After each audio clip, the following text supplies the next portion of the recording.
2020 is weird. Hey everyone, good morning. Flynn, do you want to dance? What song should we dance to?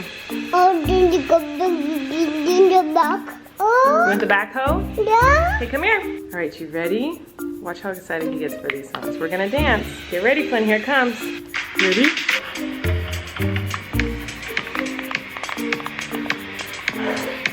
There's a bunch of songs on YouTube that are about construction trucks that Flynn is obsessed with. And we dance to them in the morning sometimes, and he requested backhoe. But he also is very obsessed with his remote control car that he has. So that's a little distracting today. Huh, Flynn? Really? Do you want me to show it? Okay, go.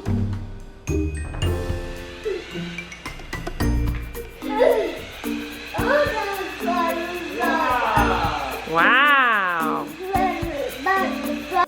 Hello, friends. Excuse me, I yawned in your face, how rude. I'm just gonna be very upfront and honest with you guys from the get-go. Not that I'm ever not, but I feel like sometimes I try to mask things. I ain't got no mask today, girl. I feel sad. I can't shake it. I feel sad, I feel lazy, I feel down. I'm not trying to be a Debbie Downer on all of you guys.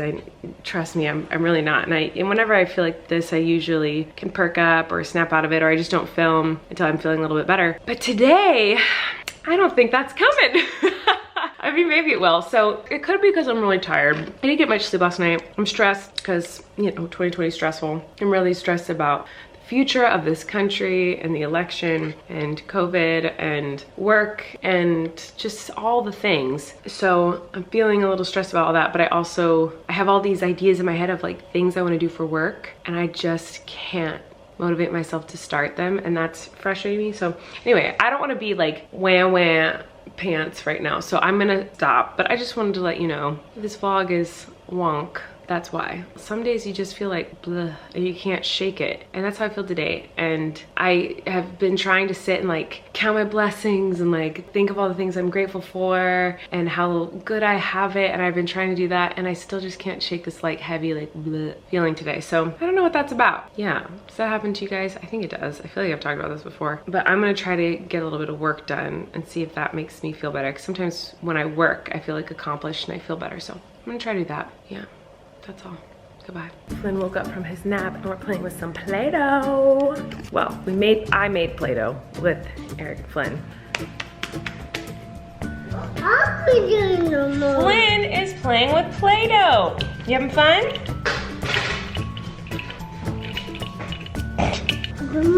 Yeah, cement truck.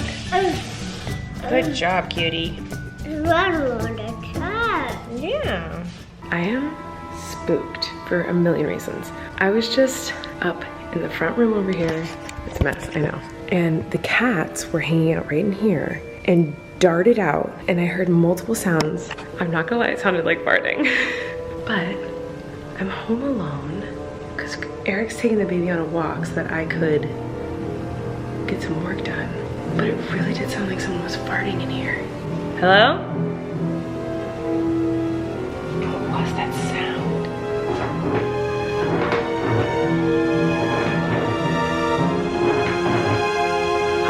It was the door creaking. But why was the door creaking? Like that was the sound, but like, how did the door move? We're watching the debate, the vice president and the queen herself. And Flynn has the hiccups and it's so cute. See the hiccups?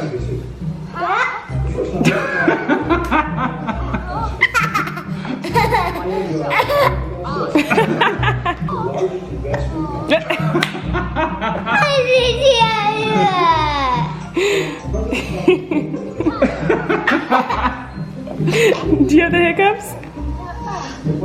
Flynn.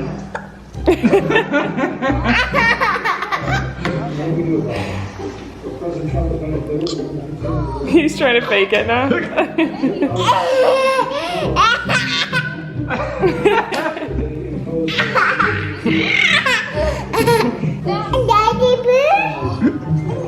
You think they're burps? Oh. Okay, have a hiccup.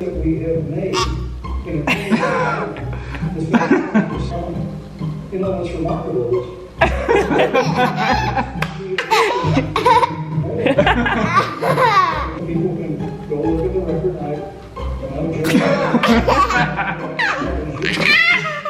Responsible for the death of hundreds of This American debate. servicemen. At least I can hear them talking. The last debate, they just yelled at each other and no one could hear anything and it was just a mess. They're at least kind of respecting each other and letting the other talk. But now they're getting on to women's rights and I feel like I'm gonna get upset. Of course, Mike Pence was asked about women's rights and the laws that will go up against women's bodies, which by the way, currently there are over 400 laws that have to do with women's bodies and what we can do with our own bodies. And guess how many laws there are on men's bodies? This many. 0 laws, 0 of them. So I'm curious to see what they both say, but he just is now not talking about the question and talking about something else. He didn't even answer the question. And I will always fight for a woman's right to make a decision about her own body. It should be her decision and not that of Donald Trump and the Vice President, Michael Pence. I could cry. We watched the debates. Politics are the worst. I'm gonna make some cookies because when I get sad or upset, I make cookies. Also when I'm happy, I make cookies. I just kind of like always make cookies, so I'm gonna make some cookies. I got distracted earlier when I said I was gonna make cookies and then I didn't make cookies, but I started kind of the process and then Rachel came over. I also ate dinner. Now we're filming a video. I thought you were explaining this to me and in my brain I was like, why is she telling me this? Obviously I know what's going on. So while we're filming Rachel's video, I'm in the process of making cookies because Rachel's here. Anyway, Rachel, did you watch the debate? No, I just get frustrated with politics. I already know what I believe and who believes what. The debates aren't swaying me one way or the other. Love that for you. I just like to get like I'll see know the what their policies highlights. are. Yeah, you will. What's You'll going on? see a fly on someone's head is what you'll see. Did you not hear about this? No, I haven't been online today. We gotta talk. I've made a huge mistake. I made those cookies and I always put the cookies in some sort of like Tupperware container and put them in the fridge. And tonight I was like, I'll do it later. And now it's like midnight and the last thing in the world that I wanna do is put all this cookie dough in little balls in a Tupperware. Like I should have done it right when I made the cookies. So, it was fun hanging out with Rachel tonight. I'm sure her video will be out like tomorrow because that's how she rolls. She'll like film a video and then like literally within 4 hours it's online. So I'm sure it's already up. So make sure to go watch that. I was just watching the funniest TikToks ever. Oh my gosh, I was crying, laughing. TikTok is funny. I know I'm a hypocrite because I used to say like, I don't get TikTok. I don't get what's funny about it. And I think it's because my For You page was just like garbage. Like when I first started using TikTok, I'm talking like a year ago. I tried to get into TikTok and I was just like, I don't get it. There's nothing funny on here. And the comedy reminded me of no tea, no shade, but Vine comedy, which was not my jam. I never really thought that stuff was funny, really. I mean, some Vines were funny, but like the majority of like Vine comedians like just wasn't my sense of humor. But now I like think it's so funny. And there's different genres on TikToks. Like whatever you like, whatever you're interested in is what will show up in your For You page. People say that I am on straight TikTok and I'm so offended. And I totally am because like I do the dances and like I'm a mom or whatever. It's like, I know I am, but I'm so offended because I hate straight TikTok. And I don't watch any straight TikTok. Like my For You page is literally all just women's rights and like LGBTQ plus. Like I don't have like a single straight man ever pop up on my TikTok, but they're so funny. They're so funny. Everyone is so funny. And these youngins, these Gen Zers, so funny. Honestly, the comments on TikTok I feel like are even funnier than the actual videos. Like I cry laughing at TikToks like for hours. It's really not a good use of my time, but also I don't regret it. Anyway, I had something to say to you. I just dropped the Tupperware. I had something to say to y'all, but now I don't remember what it was. I'm very tired. I didn't sleep very much last night. Let me think what I was gonna say. I'll be back. Okay, so I didn't remember what I wanted to tell you, but I came to my office and I started going through fan letters because it had been like a week since I had last looked through the letters you guys sent to the PO box. You're so sweet. I just love you guys. I love you so much, and you're so nice, and I don't know what I did to deserve like the life that I have of like just the most supportive people ever. I feel really, really grateful. And I was just thinking about how this day started off with me feeling like just sad and down and like bleh. It kind of lasted pretty much most of the day, and then tonight started to cheer up a little bit. Like I got to hang out with my sister, and that made me feel better. But then like reading these letters, I'm just like oh, they're so good. So I'm just gonna share a little bit with you guys. So if you aren't interested in that, bye girl, I'll see you tomorrow. But if it does interest you, listen. So this letter's from a girl named Annie. She's 16. A lot of letters address this, and so I felt like I wanted to bring it up. It says, you started talking about your struggles with mental health. I struggle with anxiety, depression, dermatillomania, and ADHD. So when you started talking about this stuff, especially dermatillomania, I started crying. Sometimes it feels as if no one understands my dreams, struggles, and fears, but from your videos, I realized I'm not alone, and I want to help other teenagers realize they aren't alone as well. So then no one is in the dark place I have been in. I've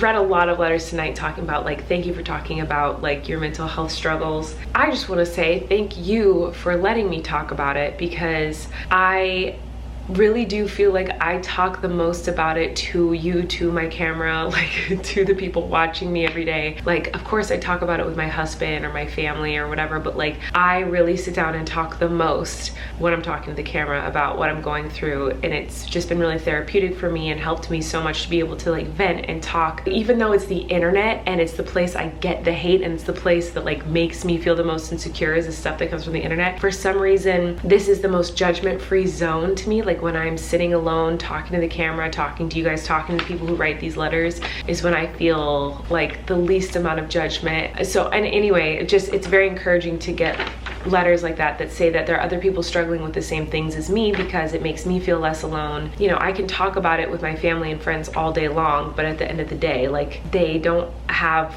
the same things that I do. They're not going through the same things that I am. And so to hear that other people are experiencing it too, I don't know, it just makes you feel less alone, and it's just really sweet. And I think you guys are so strong, and you encourage me and inspire me. So when I read that, I'm like, oh no, they do that for me. It's not, I don't know. Anyway, I'm moving on. This is from Allison, and this letter, I just loved it so much. So there was a vlog where I was talking about how like I was just kind of feeling sad, and I was just like, I just want to go to Target, and my kid doesn't have any friends, and I was like a mess. And she's talking about that vlog, and she said her son also doesn't have any friends, which I didn't realize until you said that about Flynn yesterday, and that hurts a lot. He doesn't care nor notice. He has so much fun with us at home that I have never considered him not having people his own age. But I wanted to let you know some good things. Firstly, your vlogs, they help me so much. So she said that I usually post my videos around the time that they have like bedtime with her kids, and her son is a little bit delayed in his speech, and she said that he's in speech therapy. And she said since you started vlogging every day, we started Flynn time, her son has started saying words, and not just any words, he's saying things that Flynn says. I'm gonna cry. He started saying, oh no, the way Flynn would, with the same inflection. He started calling food Nana, and he's just much more vocal in general, even getting better at things he's already said, like mama. I credit that totally to Flynn. She said, I would say Flynn is his friend, and I think her son considers Flynn his friend too. It just makes my mama heart so happy when my son's face lights up when Flynn comes on the screen. And then she talks about how she originally discovered my channel during my pregnancy phase and all that stuff. But anyway, I don't know, that just made me cry because I was talking about Flynn doesn't have any friends. The fact that she's like, no, he has a friend. There's like, and that just Flynn just being cute, and Flynn like helped that little, like, I don't know, help the little boy to like say words, and it just my little mom heart exploded into a million pieces. This letter was really sweet. Colleen, wow, it's been about 25 years since I've written a fan letter, so this is a little weird, but I've had such a connection with you over the last few years. 37-year-old with 2 sons, and she basically, this whole letter is just so incredible and inspirational, just how her whole family, she's had a rough year with quarantining and then COVID, and even though her family took every precautionary measure, they got it, and it was scary and awful, and even their cats got it, like so nuts. She said, we are still here, and you know what helped me to make it? Your vlogs. I watched them every day. Every day I could count on some adorable Flynn moments, jokes, whipped coffees, tie-dyeing, mediocre bread making, kidding, and the sweet relationship moments with you and Eric. It was a time for me to forget the pure hell that was going on around me. You remind me it's okay to be the mom I want to be. You remind me it's okay to not be perfect. You remind me it's okay to have anxiety and inspire me to tackle it. Anyway, that was from Jennifer. Just so many sweet letters, and you guys are just so great, and I do not feel worthy of all just like the kindness. I don't know, just the fact that it would take like, people talk about love languages or whatever, and like one of mine, like I think my biggest one's like is acts of service, like someone taking time to do something for me, like just always seems like, that's why whenever I have like live shows and tour, I'm like, I can't believe people are in the audience, because like the idea that someone like looked up for a ticket online and purchased a ticket to my show and then drove and traveled far to get to my show and like sat through that for hours, and then some people get hotels in the city that I perform in, like always makes me want to cry when I have shows, because I can't believe the lengths that people go to just to support me and see my show. And I feel like that when I read letters, I'm like, someone sat down and wrote this heartfelt letter to me and then like had to take it to a post office and send it to me just to like say something nice, and that is just, it makes me want to cry. It's really, really sweet. I'm not very good with words, but I can't thank you enough. I feel very, very, very grateful. I love you. I'm going to get some rest. I will see you guys tomorrow. I'm planning on filming a bunch of videos tomorrow. We'll see how I feel, I guess, in the morning, but I have a long list of things I want to get done, and we all know me, that I will have that long list and probably not do it and then be very disappointed in myself tomorrow, beat myself up. So I will see you guys tomorrow. Good night. Tonight, you guys, all stinks.